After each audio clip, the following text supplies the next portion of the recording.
ನಿಮ್ಗೆ ಏನ್ ಅನ್ಸುತ್ತೆ ಧನರಾಜ್, ಅಂದ್ರೆ ಈ ಶೋನಲ್ಲಿ ಇರೋದಿಕ್ಕೆ ಈ ಅರ್ಚಾಡ್ಕೊಂಡು ಕಿರ್ಚಾಡ್ಕೊಂಡಿದ್ರೇನೆ ಫಿನಾಲೆವರೆಗೂ ಇರ್ತಾರೆ, ಅಥವಾ ಅವ್ರಿಗೆ ಅದೃಷ್ಟ ಇರ್ಬೇಕು, ಅಥವಾ ಪರ್ಸನಾಲಿಟಿ ತುಂಬಾ ಮುಖ್ಯ ಆಗತ್ತೆ, ಈ ತರ ಏನಾದ್ರು ಅನ್ಸುತ್ತಾ ನಿಮಗೆ? ನಾನು ಈಗ ಬಿಗ್ ಬಾಸ್ ಮನೆಯಲ್ಲಿ ನಾನು ದೋಸ್ತ ಕೆಲವು ಮಾತಾಡೋ ರೀತಿ ನಮಗೆ ಗೊತ್ತಿರ್ಲಿಲ್ಲ ಅಷ್ಟೊಂದು ಮಜಾ ಕೊಡುತ್ತೆ ಅಂತ.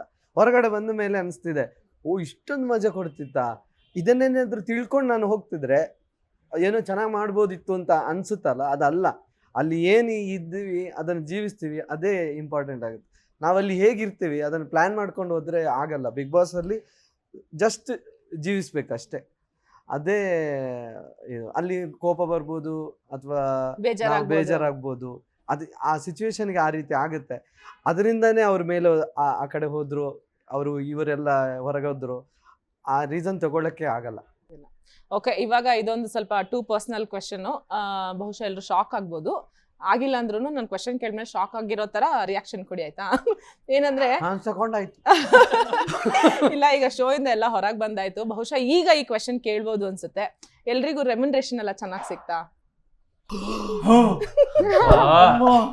ಇಂಥ ಕ್ವಶನ್ ಎಲ್ಲ ಕೇಳಬಾರ್ದು. ಹೇಳಿ ಧನರಾಜ್, ನೀವು ಎಲ್ಲ ಹಾರ್ಟ್ ಎಲ್ಲ ಇಟ್ಕೊಂಡು ಕುತ್ಕೊಂಡ್ಬಿಟ್ಟಿದ್ದೀರಾ, ಚೆನ್ನಾಗಿ ಸಿಗ್ತಾ? ನಿಮಗೆ ಖುಷಿ ಇದೆಯಾ? ನೋಡಿ, ಬಿಗ್ ಬಾಸ್ ಅನ್ನೋ ಒಂದು ವೇದಿಕೆ ಏನಿದೆ ಅದು ನಮ್ಗೆ ದೊಡ್ಡ ಅವಕಾಶ. ಆ ಅವಕಾಶದ ಮುಂದೆ ಈ ಸಂಭಾವನೆ ಇಲ್ಲ ಏನಿದೆ ಅದು ಅಲ್ವೇ ಅಲ್ಲ. ಆ ಅವಕಾಶ ಅದನ್ನೇನು ತೂಕ ಮಾಡಕ್ ಆಗಲ್ಲ. ಅದು ಬಿಗ್ ಬಾಸ್ ಅನ್ನೋದು.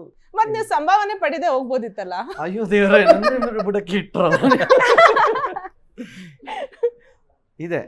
ಖುಷಿ ಇದೆಯಾ? ಖುಷಿ ಅಂದ್ರೆ ಅಷ್ಟು ದೊಡ್ಡ ಅಮೌಂಟ್ ಏನಲ್ಲ, ಬಟ್ ನಂಗೆ ನಿಜವಾಗ್ಲೂ ಹೇಳ್ತೀನಿ, ಬಿಗ್ ಬಾಸ್ ವೇದಿಕೆ ಏನಿದೆ ಆ ಅವಕಾಶ ಬೇಕಿತ್ತು. ಅದಕ್ಕೆ ನಾನು ಅದನ್ನ ಎಕ್ಸ್ಪೆಕ್ಟ್ ಮಾಡದೆ ಬಂದಿದ್ದೀನಿ.